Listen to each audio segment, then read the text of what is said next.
believe you have the SARS Commissioner with you. Of course, lots of discussion about fully capacitating them in order for them to collect more revenue. 800 billion rands, we believe.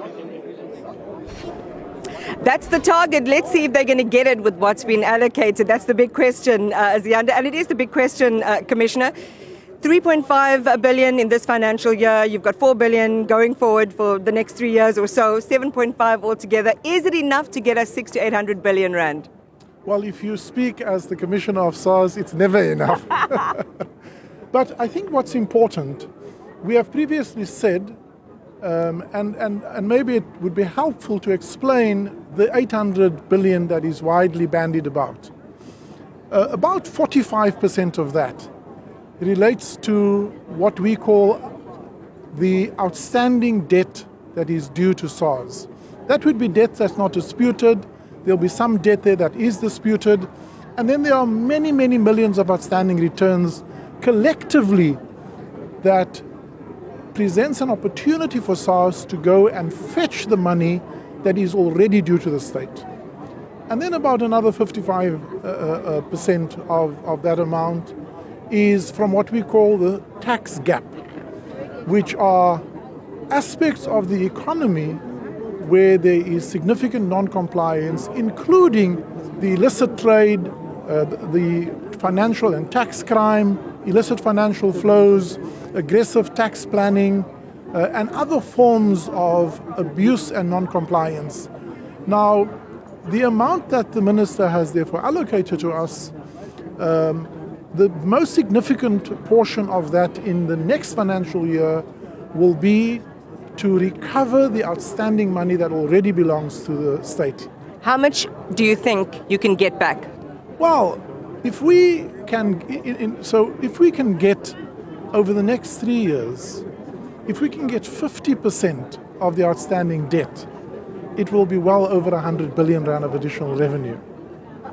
And then, of course, what will take longer is to build and modernize the systems of SARS so that we can, and what I mean by that is there's an investment in modernization, the deployment of artificial intelligence, and other data science and technology enabling instruments, and then also just the human capacity.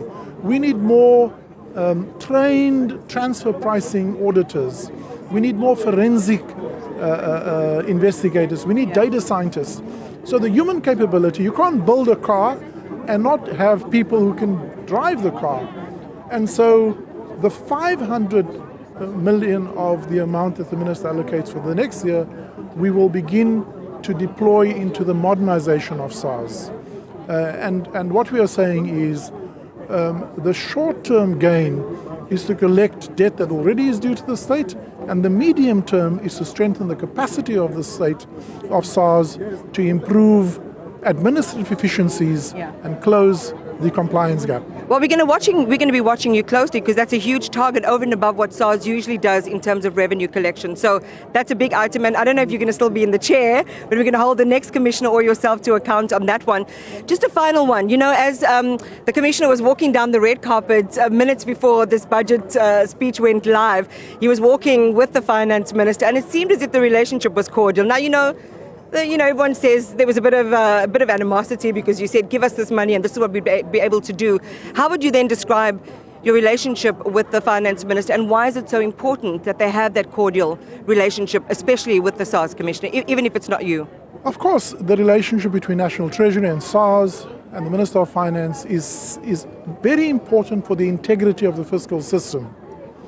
And I think what opportunities like this provide us is to clarify issues and to strengthen relationships. The cause is bigger than any one of us as individuals.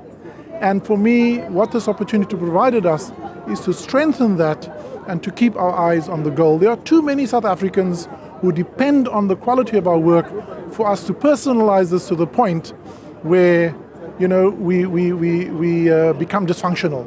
I am a professional. I am employed in terms of a legal mandate, and I will pursue that without fear, without favor, without prejudice, until I'm told to walk. Well, so you kind of said, we keep it professional, but we're not buds. No, we don't have to be friends. Okay. We have to be professional and cordial, and that we are. I can tell you now that the events of the last few weeks have strengthened our relationship. And that's really great to hear for all the reasons that you just said that relationship is important.